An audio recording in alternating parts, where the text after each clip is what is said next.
Alright, welcome back to Game 10 of Lucid's 2022 tournament, where we were playing Phlegra. It was turn 55. The war with Atlantis continues to rage. We have some attacks, we have some defense. It also looks like Ulm has some magic phase attacks against Atlantis, probably horrors. And one of our Cyclops Smiths was mentally attacked by a mage, managed to resist. This is nice. We have not given these fellows any magic resistance gear.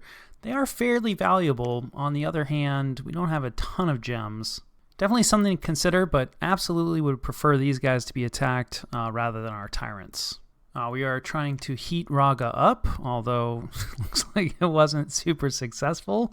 I do believe we are either in winter or headed towards winter, so the natural climate is fighting us currently. Probably not the only thing that's fighting us. I see a couple of unexpected events in Raga. One of those is probably Atlantis trying to cool it down. We also do a little bit of remote site searching, which of course doesn't work. And then let's take a look at whatever Ulm is doing. And, oh, okay, interesting. These are birds. I was thinking about it. I think horrors actually show up with an independent flag. So yeah, just throwing some birds out there.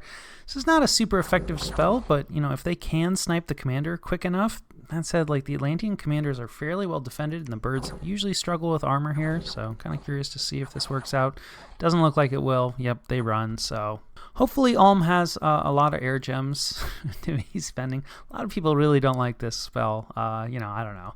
It depends. It's situational, like many things in Dominions. And so this is some more birds against like an actual defense. So there's no way this works out. It's just going to be a bird slaughter. Atlantis throwing 20 air gems out there, not really getting anything in return for it. Then we have some regular phase battles here. So we have quite a few raids this turn. This is probably, I think, the riskiest raid. But Atlantis did not choose to move and reinforce this province. We're up against just one province defense, so should be fine. We do have somewhat of a squishy commander there, though I did see him casting Iron Skin, so that makes him a lot less likely. Earth mages, even if they're in robes, as long as you have the requisite research, they're a lot less likely to get sniped. But then Atlantis takes a province from us, which we don't defend in return. And then it looks like we do get attacked in Raga. And of course, we are moving a bunch of stuff in. Okay, now this looks like it must be a ping. Yeah, so Atlantis just wants to see what we have in province. That's good news, because now we're going to get a chance to reload our gems. And then we take control of an undefended province. I'm assuming this is off Atlantis.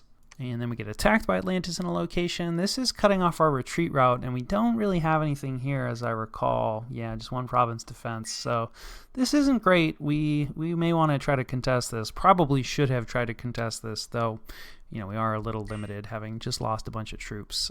Fairly standard raiding squad that we've seen, some body ethereal with a forgiving father leading them. So, of course, we do lose that province, though these Atlantean infantries are much weaker than the Iceclad that we're often facing off against. And then these, I think, are the rest of our raids up kind of near Raga. Yeah, we just have some Mouflon, quite a few Mouflon, perhaps too many, although it does help reduce the attrition. There's 6 province defense here, it looks like. But we should be able to take that. Yeah, no losses, so do like to see that. We are struggling a bit to recruit troops, so attrition is a bit of a problem, right? This is super dangerous. Hopefully we don't burn out this communion. This is our trap that we're moving forward. Atlantis has already seen this, so, from an informational standpoint, we're not losing anything. There's also only one province defense here, so there's actually a fairly decent chance that the communion doesn't burn out, because the battle should be over pretty quickly. Of course, it does burn out. So, this is the problem with moving this forward. It's not the end of the world. Most of the trap doesn't really rely on the communion. It's just going to mean that we punch out like fewer of our summons, which means, that our tyrants are going to have less cover. And, the trap, we really want the battle to go on as long as possible. So getting a bunch of summons out is pretty nice. So this is a painful loss, but not the end of the world. Also, apparently we had a retreat. Yeah, one of our oppressors retreated, so that's not good.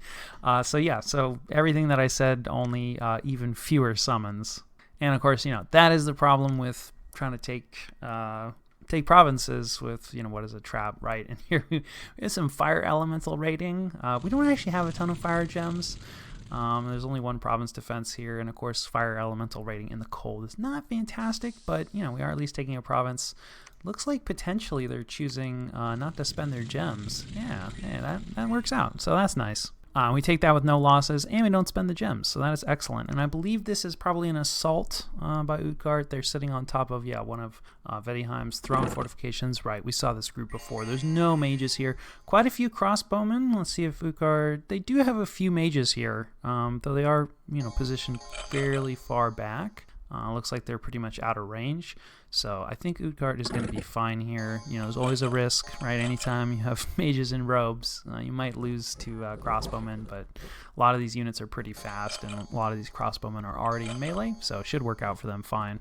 And indeed, they lose only one summon and knock out a lot of crossbowmen. So yeah, this is kind of painful for Vedheim, but they might be a little checked out at this point. Certainly these units, well, they had no leadership. If there was a leader here, they could have snuck out of the fort, which probably would have been worth it. But they may not have just been able to get a leader there in time to get him out of the fort. And then we have some unexpected events. Yeah, so heat, but yeah, blizzard. So Atlantis and I have spent gems to cancel out any temperature changes, but since we are headed into winter, or in winter, it is cold here. This also means, we're losing 2,500 population thereabouts, every turn from this. It's pretty significant, even a capital, assuming everything had been going great in Raga, at this point in the game might have 34,000, 36,000 people. With high growth scales, probably not everything has been going well in Raga. So, it could have been low as 30,000, 28,000. So, you do the math, but it doesn't take too many turns of this to really cut into the spoils. And then we have some other regular unexpected events. Yeah, some barbarians trying to pillage. Let's see, this is Rebirth. That's nice, I suppose. We burned some Fairy Court woods, got one air gem. Definitely not worth the scale loss that we had. But this is Misfortune. Hey, a great market. We get some gold. That's very nice. There's an Omen of War. We get some Misfortune, but we don't care about that. We do hold off the barbarians. It looks like this is probably a place that we were planning on holding off an Atlantean attack, so we invested heavily. Actually, it looks like one of our forts even. So this is an expensive investment, but, especially when you have Misfortune 3, not the worst thing to have decent province defense. We do patrol out an Atlantean scout. Happy to be rid of those. And we are making progress, so there's not a ton here in Raga, moderately damaged. So we do still want to bring up more siege strength if we can, but that's a good sign. And I'll catch you guys after the jump. All right, this was the situation and what we did about it. First things first, we are withdrawing from Raga. It's definitely a painful decision. Painful even to witness this. In retrospect, we're also not leaving anybody on top of the fort. That was definitely just a mistake, though. Definitely Atlantis is planning on trying to knock us off. We can see that force that they used to knock Ulm off of this fortification, they have moved over here to reinforce what survived with our battle in Raga. And there's a lot here. This is a scout report. It could be lying, but, we know that about half of Atlantis's force survived from the previous battle, which was about 100 units. And we know that Atlantis had at least about 100 units, fighting Ulm here. So I think 220 is probably not that far off. And we know that a lot of their cap-only mages survived. The army that they pulled off that was fighting with Ulm definitely had mage support. So, we're going to be outnumbered, I think, about 2 to 1? No, actually, it's a lot more even than I thought, but I think the relative quality of units here, 26 of our units, these guys are just completely useless, essentially, just siege strength. And especially with Wailing Winds, these guys are not going to hang out. Oh, yeah, wait a minute. That's our siege strength that we have. I was going to say, this does not look like 200 units. There we go, 154 units. So significantly outnumbered. Now, of course, potentially the tyrants could push things over for us. We're not really super reliant on our troops in a lot of ways. At the same time, our tyrants do need support, right? We've seen how once they get caught alone, things usually don't go super well for them, especially because one of these tyrants is just focused on casting Wailing Winds. So he won't do awful in melee, but he won't do as well as some of our other tyrants that have failed. So we are pulling back, but we're not giving up.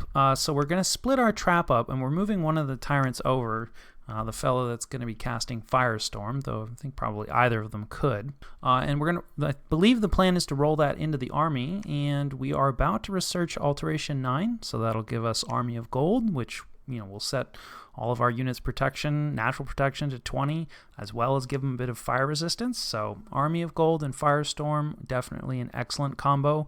Army of Gold is something we can cast, though will take a little effort, right? We're either going to need to get some boosters out to one of these guys, or more likely, at least for the short term, roll it into the Communion. This does mean, we'll lose our progress in terms of breaking down the walls of Raga, but, better to lose that progress than to lose the army. So hopefully rolling Firestorm and Army of Gold into this force will be enough to beat Atlantis decisively, and we'll be able to take Raga. Our other fellow, we're just going to push forward on top of the throne. We'll probably just try to sit on top of this Atlantean fort to try to force them to split some stuff off of their army, or worst case scenario, we'll just prevent recruitment. So that's the majority of what we're up to. We are combining our raiders up here to try to capture this province. It is kind of a dangerous raid since there are some units here that Atlantis could respond with. So, hopefully we'll catch whatever counter raiders they put in, because, they won't be expecting both of our groups.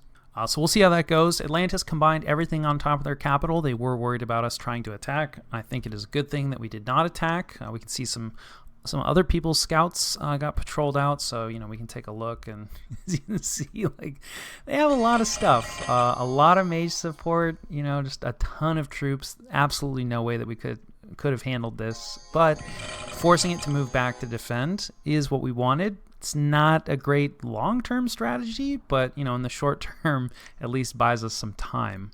So, wherever this chooses to move, we will have to try to meet it. Unless it goes after Ulm. It'd be nice if it went after Ulm. We do see that Atlantis either, chose to abandon the siege, or Ulm tried to break out, and, they killed most of what Atlantis had, but failed. So, not sure which it was. We're going to try to get a scout over there to see a little bit more. Our army that was, just demonstrating in front of Atlantis' capital is falling back to our fortification. We can pick up more mages and some more troops here. Because certainly if I was Atlantis, I would be planning on striking out with what they have in the capital. Related to that, we are doing a lot of troop recruitment. We are back to crossbowmen pretty much across the board, except for the capital. We're getting Mouflon. Yeah, I kind of hate late-age Phlegra's troops. I don't know, the infantry, the crossbowmen. I will say that some of Atlantis' stacks, right, some of them have shields. They are pretty heavily armored, so, these guys, crossbowmen aren't going to be great against them. Not that our infantry are going to do particularly well either. But Atlantis' other stack is mostly unshielded, so crossbows will actually do decent, particularly if they invade our lands and they don't get the benefit of their ice protection. So, yeah, crossbowmen are pretty good, but it's definitely late enough in the game that I am expecting, some of the counters to come out for them.